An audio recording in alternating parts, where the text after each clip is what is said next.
Darwin wrote his book in 1859. Haeckel faked the drawings in 1869. It was proven wrong in 1875, but they still teach it in textbooks all over America. Now, if they're not teaching it here at Berkeley, yay, I'm proud of you. It's about time.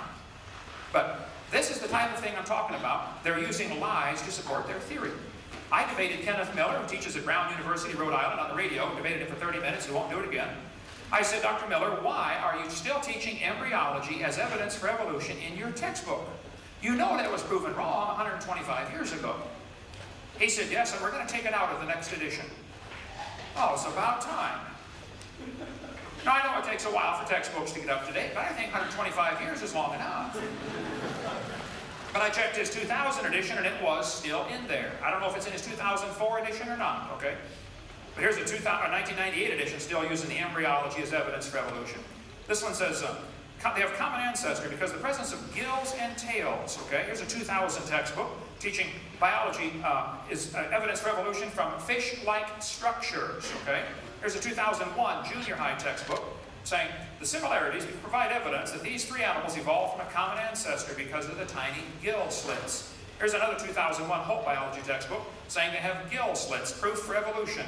Another one, 2001, another page says the gills of fish is evidence of evolution here. This is a college textbook used in Rutgers University.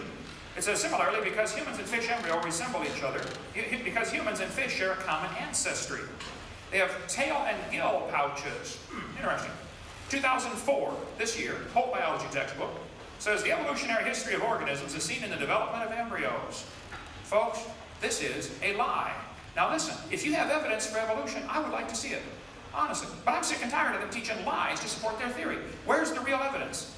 Here's 2004 biology textbook saying these shows these organisms must have a common ancestor. What?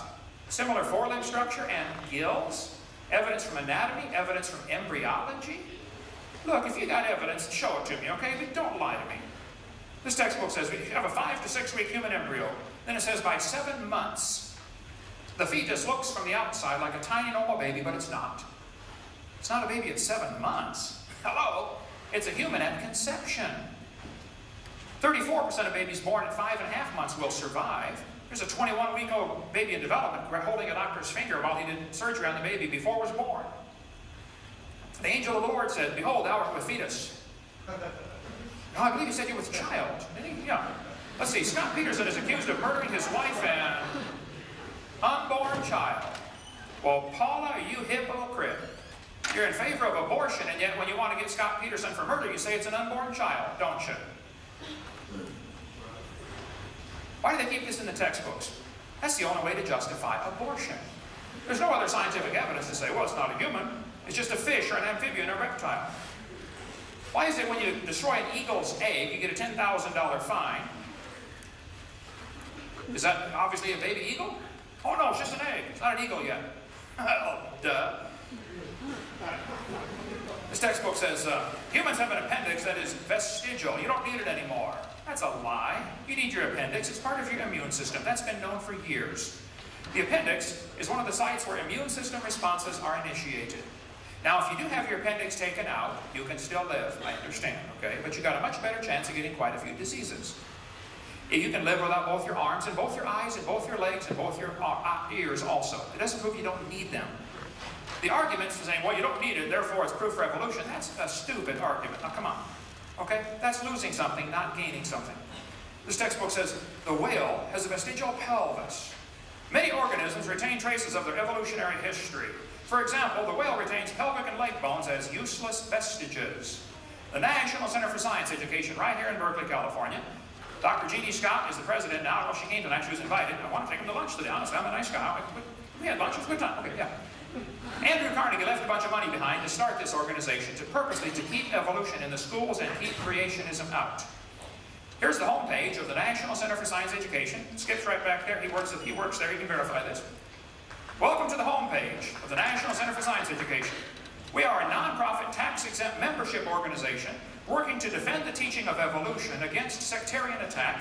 We are a nationally recognized clearinghouse for information and advice to keep evolution in the science classroom and scientific creationism out. That's why they exist. That's perfectly fine, if they're not using tax dollars to support this agenda. Here's a brochure put out by the National Center for Science Education in the storefront building right there in downtown Berkeley, a few blocks from here. They say, is this how the whales evolved? From bossy to blowhole? Did a cow evolve to a whale? Oh, there's only a few differences between a cow and a whale, you know. The address is now actually in Oakland, just for... Oh, it's in Oakland now. Okay, I'll change it. Fix it for Oakland. Okay. Yeah.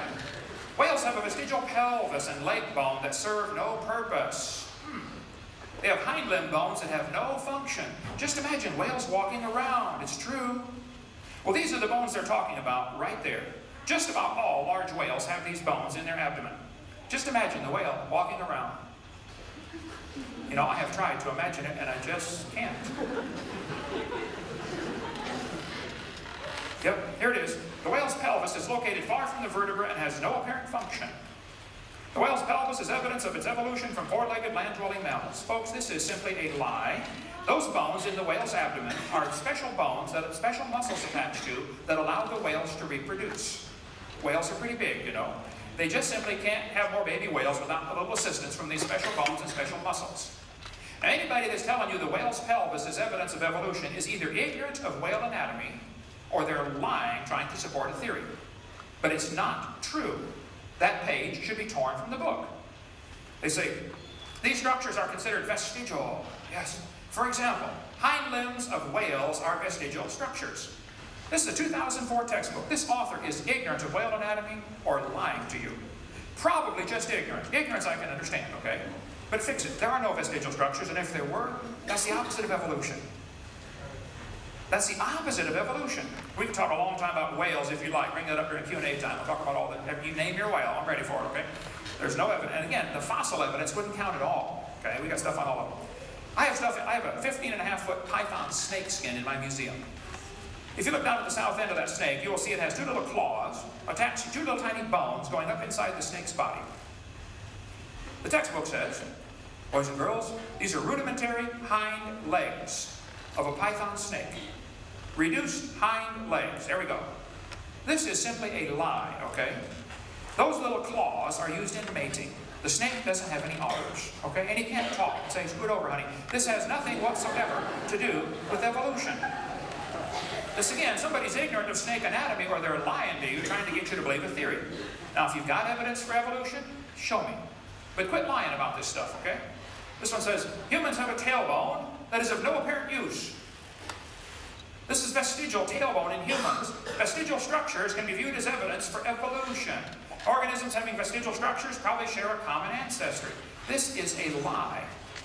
There are 9 muscles that attach to the tailbone, without which you cannot perform some valuable functions. I won't tell you what they all are, but trust me, you need those muscles. And I've told people for years, if you think the tailbone is vestigial, I will pay to have yours removed. Okay? Bend over. They say, well, this baby's born with a tail. Look at that right there. That's not a tail, okay? There's no bone, no cartilage. It's not even lined up with the spine. It's a growth in the skin. It's simply fatty tissue. It's not a tail. Don't tell anybody it is, okay?